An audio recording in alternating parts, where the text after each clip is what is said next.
Hello friends, ಎಲ್ಲರಿಗೂ ನಮಸ್ಕಾರ. ಶ್ರೀಕೃಷ್ಣ ಕ್ರಿಯೇಷನ್ಸ್ಗೆ ನಿಮ್ಮೆಲ್ಲರಿಗೂ ಸ್ವಾಗತ. ಇವತ್ತಿನ ಈ ವಿಡಿಯೋದಲ್ಲಿ ಗುರುವಾರದ ದಿವಸ ರಾಘವೇಂದ್ರ ಸ್ವಾಮಿ ಅವರಿಗೆ ಯಾವ ರೀತಿ ನಾವು ಮನೆಯಲ್ಲೇ ಪೂಜೆ ಮಾಡ್ಬೋದು ಅಂತ ತಿಳಿಸ್ಕೊಡ್ತಾ ಇದ್ದೀನಿ. ವ್ರತದ ರೀತಿಯಲ್ಲೂ ಕೂಡ ಈ ಒಂದು ಪೂಜೆಯನ್ನು ನೀವು ಮಾಡ್ಬೋದು. ಹಾಗೆ ಸರಳವಾಗಿ ಪೂಜೆಯನ್ನು ಮಾಡ್ತೀವಿ ಅಂದರೂ ಕೂಡ ಈ ರೀತಿಯಾಗಿ ಮಾಡ್ಕೊಳ್ಬೋದು. ಇನ್ನು ವಿಶೇಷವಾಗಿ ರಾಯರ ಆರಾಧನೆ ಇರುವಾಗೂ ಕೂಡ ಈ ರೀತಿ ಪೂಜೆಯನ್ನು ನೀವು ಮನೆಯಲ್ಲಿ ಮಾಡ್ಬೋದು. ಹಾಗಾದರೆ ರಾಘವೇಂದ್ರ ಸ್ವಾಮಿಯವರ ಪೂಜೆಯನ್ನು ಮನೆಯಲ್ಲಿ ಸರಳವಾಗಿ ಯಾವ ರೀತಿ ಮಾಡೋದು ಅಂತ ಈ ವಿಡಿಯೋದಲ್ಲಿ ತಿಳ್ಕೊಳ್ಳೋಣ ಬನ್ನಿ. ರಾಘವೇಂದ್ರ ಸ್ವಾಮಿ ಪೂಜೆಯನ್ನು ಮಾಡೋದಕ್ಕೆ ರಾಘವೇಂದ್ರ ಸ್ವಾಮಿ ಫೋಟೋವನ್ನು ಇಟ್ಕೋಬೇಕಾಗತ್ತೆ, ಅಥವಾ ವಿಗ್ರಹ ಇದ್ದರೂ ಕೂಡ ನೀವು ಇಟ್ಕೋಬೋದು. ವಿಗ್ರಹ ಇದ್ದರೆ ಮನೆಯಲ್ಲಿ ಪಂಚಾಮೃತ ಅಭಿಷೇಕವನ್ನು ಮಾಡಿ ಆನಂತರ ನೀವು ಆ ವಿಗ್ರಹಕ್ಕೆ ಅಲಂಕಾರವನ್ನು ಮಾಡಬೇಕಾಗತ್ತೆ. ನಾನಿಲ್ಲಿ ಫೋಟೋಗೆ ಗಂಧವನ್ನು ಇಟ್ಟಿದ್ದೀನಿ. ಹಾಗೆ ತುಳಸಿ ಮಾಲೆ ಹಾಗೆ ಬೇರೆ ಹೂಗಳಿಂದನೂ ಕೂಡ ಅಲಂಕಾರವನ್ನು ಮಾಡ್ತಾಯಿದ್ದೀನಿ. ಯಾವ ಹೂ ಸಿಗುತ್ತೋ ಅದೇ ಹೂವನ್ನು ಇಟ್ಟು ನೀವು ಪೂಜೆಯನ್ನು ಮಾಡ್ಬೋದು. ತುಳಸಿಯನ್ನು ಒಂದೆರಡು ದಳಗಳಾದರೂ ಅರ್ಪಿಸಿದ್ರೆ ತುಂಬ ಶ್ರೇಷ್ಠ ಅಂತ ಹೇಳ್ತಾರೆ ರಾಯರಿಗೆ ಅರ್ಶಿನ ಕುಂಕುಮ ಏರಿಸೋ ಹಾಗಿಲ್ಲ, ಗಂಧವನ್ನು ಏರಿಸಿ ಪೂಜೆಯನ್ನು ಮಾಡಬೇಕಾಗತ್ತೆ. ನಾನಿಲ್ಲಿ ರಾಯರ ಫೋಟೋ ಅಕ್ಕಪಕ್ಕದಲ್ಲಿ 2 ದೀಪಗಳನ್ನು ಇಟ್ಕೊಂಡು ದೀಪವನ್ನು ಅಗರಬತ್ತಿಯಿಂದ ಹಚ್ಕೊಂಡಿದ್ದೀನಿ. ಹಾಗೆ ರಾಯರಿಗೆ ಧೂಪವನ್ನು ತೋರಿಸ್ತಾ ಇದ್ದೀನಿ. ತುಪ್ಪದ ದೀಪವನ್ನು ಹಚ್ಚಿದ್ರೆ ತುಂಬ ಶ್ರೇಷ್ಠ. ಇನ್ನು ಗುರುವಾರ ದಿವಸ ಬೆಳಗ್ಗೆನೇ ಉಪವಾಸ ಇದ್ದು ಈ ಪೂಜೆಯನ್ನು ಮಾಡ್ಬೋದು. ಉಪವಾಸ ಇಲ್ಲದೇನೂ ಕೂಡ ಈ ವ್ರತವನ್ನು ಆಚರಣೆ ಮಾಡ್ಬೋದು. ಅವತ್ತಿನ ದಿವಸ ರಾಯರ ಮಠಕ್ಕೆ ಹೋಗಿ ಪೂಜೆ ಮಾಡಿಕೊಂಡು ಅಥವಾ ನಮಸ್ಕಾರ ಮಾಡ್ಕೊಂಡು ಬಂದರೆ ತುಂಬ ಒಳ್ಳೆಯದು. ಇನ್ನು ಧೂಪ ಆದ ನಂತರ ರಾಘವೇಂದ್ರ ಸ್ವಾಮಿ ಅಷ್ಟೋತ್ತರವನ್ನು ಹೇಳಿಕೊಂಡು ಅರ್ಚನೆಯನ್ನು ಮಾಡಬೇಕಾಗತ್ತೆ. ಬಿಡಿ ಹೂಗಳಿಂದಾಗಲಿ ಅಥವಾ ಕೆಂಪು ಅಕ್ಷತೆಯಿಂದಾಗಲಿ ನೀವು ಅರ್ಚನೆಯನ್ನು ಮಾಡಬೇಕು.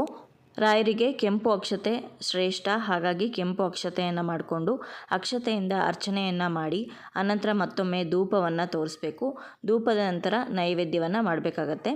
ನೈವೇದ್ಯಕ್ಕೆ ಹಾಲು ಹಣ್ಣನ್ನು ಇಟ್ಕೋಬೋದು, ಅಥವಾ ಏನಾದರೂ ಸಿಹಿಯನ್ನು ನೀವು ಮಾಡಿ ಪಾಯಸ ಅಥವಾ ಸಿಹಿ ಅವಲಕ್ಕಿ ಈ ರೀತಿ ಮಾಡಿ ನೈವೇದ್ಯಕ್ಕಿಟ್ಟು ಪೂಜೆಯನ್ನು ಮಾಡ್ಬೋದು.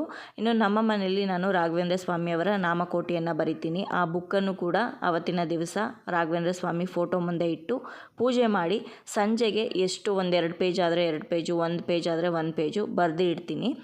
ಅನಂತರ ಕಾಯಿ ಹೊಡೆದು ನೈವೇದ್ಯ ಮಾಡಿ, ಹಾಗೆ ನಾವು ಏನೇನು ಹಣ್ಣು ಹಾಲು ಅಥವಾ ಪಾಯಸ ಏನಾದರೂ ಇಟ್ಕೊಂಡಿರ್ತೀವಲ್ಲ ನೈವೇದ್ಯಕ್ಕೆ, ಅದನ್ನು ಕೂಡ ನೈವೇದ್ಯ ತೋರಿಸಿ ದೇವರಿಗೆ ಅನಂತರ ಕರ್ಪೂರವನ್ನು ಹಚ್ಕೊಂಡು ಮಹಾಮಂಗಳಾರತಿಯನ್ನು ಮಾಡಬೇಕು. ಪ್ರತಿ ವರ್ಷವೂ ಕೂಡ ಶ್ರಾವಣ ಮಾಸದಲ್ಲಿ ರಾಯರ ಆರಾಧನೆ ನಡೆಯುತ್ತೆ 3 ದಿವಸ. ಮುಖ್ಯವಾಗಿ ಪೂರ್ವಾರಾಧನೆ, ಮಧ್ಯಾರಾಧನೆ ಹಾಗೆ ಉತ್ತರಾರಾಧನೆ ಅಂತ. ಆ ದಿನಗಳಲ್ಲಿ ಈ ಪೂಜೆ ಮಾಡಿದ್ರೆ ತುಂಬಾ ಶ್ರೇಷ್ಠ. ಅಷ್ಟೇ ಅಲ್ಲದೆ ಪ್ರತಿ ಗುರುವಾರ ಕೂಡ ರಾಯರನ್ನು ನಂಬೋರು, ರಾಯರನ್ನು ನಮಗೆ ಯಾವುದೇ ಕಷ್ಟಗಳನ್ನು ನಿವಾರಣೆ ಮಾಡಬೇಕು ಅಂತ ಅಂದ್ಕೊಂಡ್ರವರು ರಾಯರ ಪೂಜೆ ಮಾಡಿದ್ರೆ ತುಂಬಾ ಶ್ರೇಷ್ಠ. ಇವಾಗ ಮಹಾಮಂಗಳಾರತಿ ಆದಮೇಲೆ ಕೆಂಪು ನೀರಿನ ಆರತಿ ಅಂದರೆ ದೃಷ್ಟಿ ಆರತಿನೂ ಕೂಡ ಮಾಡಿ ಅನಂತರ ಒಂದು ಹೂವನ್ನು ಆ ಕೆಂಪು ನೀರಿನಲ್ಲಿ ಅದ್ದಿ ದೇವರಿಗೆ ಪ್ರೋಕ್ಷಣೆ ಮಾಡಬೇಕು. ಸರಳವಾಗಿ ಮನೆಯಲ್ಲೇ ಮಾಡ್ಕೊಳ್ಳುವಂತಹ ಪೂಜೆ ಇದು.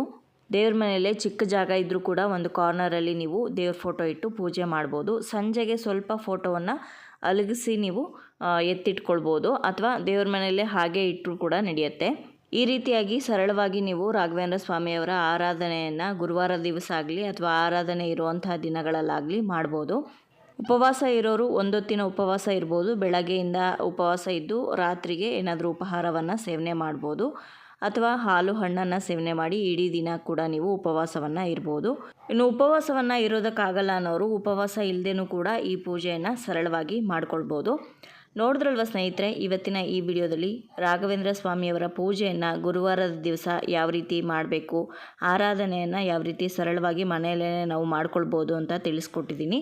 ಇವತ್ತಿನ ಈ ವಿಡಿಯೋ ನಿಮ್ಮೆಲ್ಲರಿಗೂ ಇಷ್ಟ ಆಗಿದೆ ಅಂತ ಭಾವಿಸ್ತೀನಿ. ಇಷ್ಟ ಆಗಿದ್ದರೆ ಖಂಡಿತವಾಗ್ಲೂ ವಿಡಿಯೋನ ಲೈಕ್ ಮಾಡಿ, ಹಾಗೆ ಬೇರೆಯವ್ರಿಗೂ ಕೂಡ ಈ ವಿಡಿಯೋನ ಶೇರ್ ಮಾಡಿ, ಹಾಗೆ ನಿಮ್ಮ ಅನಿಸಿಕೆ ಅಭಿಪ್ರಾಯಗಳನ್ನ ಖಂಡಿತವಾಗ್ಲೂ ಕಮೆಂಟ್ ಮುಖಾಂತರ ಬರೆದು ತಿಳಿಸಿ.